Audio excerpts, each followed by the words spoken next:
is that health of LaNorris Sellers? Mentioned that already, leaving that Vandy game in the first half with a head injury. And JC, what can you tell us about his status and the availability to play on Saturday?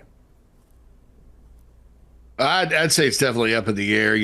Head injuries like that, it kind of depends on when you come out of it, so to speak. I hesitate to call it a concussion because we haven't gotten the official word, but that's what it seems like it is. And, you go through a series of tests. They don't mess around with that anymore. And if you're ready to go, you're ready to go. If not, you sit. And it's one of those things. Sometimes it can be a few days. Sometimes it can be a couple of weeks. You just never know with it. I know that Shane Beamer said on Sunday night they were optimistic. And then I think in a little bit of SEC gamesmanship, he's piped down and said, you'll see the availability report later this week. I know last year's game, Brady Cook, none of us thought he was going to play, and then he did and played very, very well. So I don't know if maybe that has a little bit to do with it or not, but that's, my hunch is, that it's probably 50-50, just given the nature of that type of injury. Yeah, South Carolina outscored 17-0 after LaNorris Sellers left the game. So then, Gabe, that leads me to kind of ask you this. What's the preparation look like for Missouri not knowing who their QB they're going to face? Yeah, what Eli Drinkwitz said on Tuesday, he expects Sellers to play. I think he learned some lessons last year. We had a situation like this when Missouri was getting ready to play Texas A&M, and Marcel Reed had played a couple weeks in a row. Connor Wigman was banged up, and Drinkwitz came into his press conference and said, I don't even know why they'd think about playing the other guy. Marcel Reed's really good. He's playing great, blah, blah, blah. Went on and on, didn't even mention Connor Wigman's name, and then Connor Wigman came out and threw for like 340 and absolutely lit Missouri up.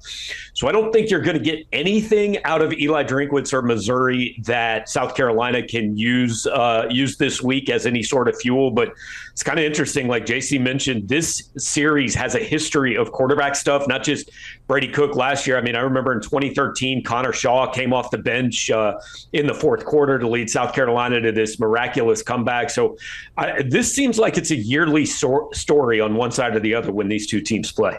Yeah, now you look at Missouri, they get ready to try to protect Memorial Stadium yet again, a 13-game home win streak. So, Gabe, I'll stick with you here. What's key for Missouri to be able to get the win, and they've seemed to be able to score in bunches?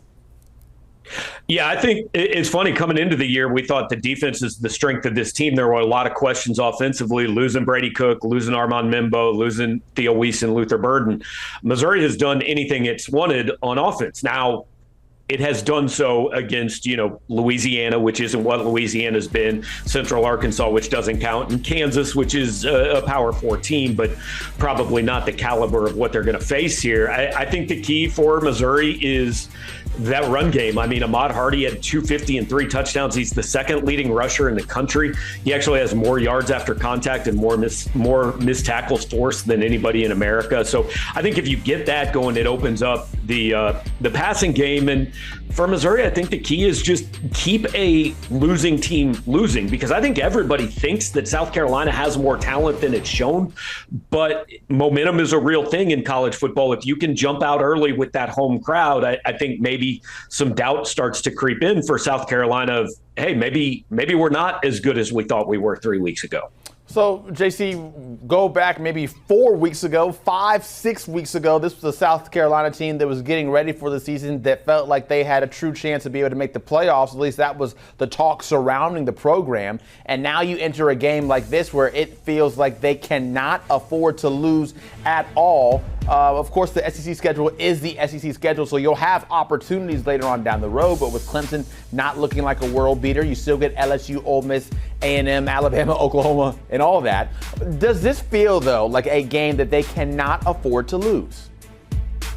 I'll just say it would be very helpful if they could win the football game on Saturday night. As far as, you look, Vanderbilt's a team South Carolina defeated 16 straight times. I think it's their best team they've had during that entire period. They are a very tough out. Sellers did not play the second half. Obviously, he's a very important part of this team. But, it's also probably more important to get out there And, Gabe's right. The Missouri defense is something I've had circled all season long, or off season long, because of their personnel. To get out there and move the ball and try to score points against a good defense, especially on the road. South Carolina was 4-1 on the road last year. Only loss was a 2-point loss at Bama, which they probably should have won. So you got to have that road magic out there. It's a very loud crowd, especially at night, especially when Missouri jumps ahead. And so they got to kind of weather the storm a little bit. But having a good game on offense on Saturday night, win or lose, I think would go a long way toward, I guess, making Gamecock fans a little more encouraged about the season. But, as far as things like the playoff and all that, yeah, absolutely. You can't be sitting there with 2 losses with that murderer's row coming up starting in October with LSU and then all the rest. Yeah, the schedule is going to schedule when it comes to the SEC. You seem like you never get a week off when you think you might have a week off. So we've talked a little bit of X's and O's. Now we need to get down to the nitty-gritty of it all. I need game predictions from both of you guys. Gabe, I'll go to you first. So the easy thing is, I can't believe this line is 13 points. I think before the season it would have been South Carolina by probably 3. I think a lot of people are going to pick Missouri by a lot of points. This series is so weird. I expect South Carolina, regardless of Sellers, to keep it closer than Missouri fans are comfortable with. But I also think Missouri's just a better team. I'm going somewhere in the neighborhood of like 31-20 Missouri. So right on that, that 11.5 number, I would not necessarily feel comfortable with that either way. Yeah, I think in this series, one thing South Carolina struggled mightily with, no matter how much they've been formidable on defense even last year, stopping the run. The outside zone is the base play that Missouri runs. Missouri has outrushed South Carolina during the Drinkwitz and Beamer era by an average of 190 to 66 yards per game. This team, South Carolina, struggled to run the football. They've had offensive line issues. Sellers may not play. Like I said, Missouri, I voted them number 1 in my SEC poll this week with the 24/7 Sports team publishers. I've never bought that they were a 12th place team in this league, knowing their personnel. So I think they're pretty good. I think if things were clicking for South Carolina, I may pick a close Gamecock win, but I feel like it would be an upset. So I'm going to have to go with Mizzou as well, probably somewhere in the neighborhood of let's call it a weird score, 31-16, something like that.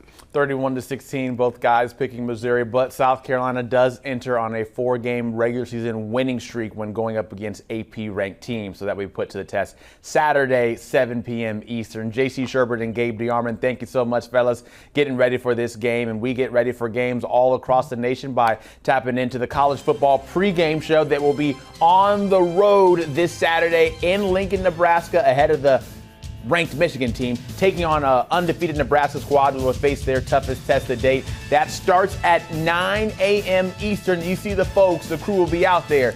Tune in.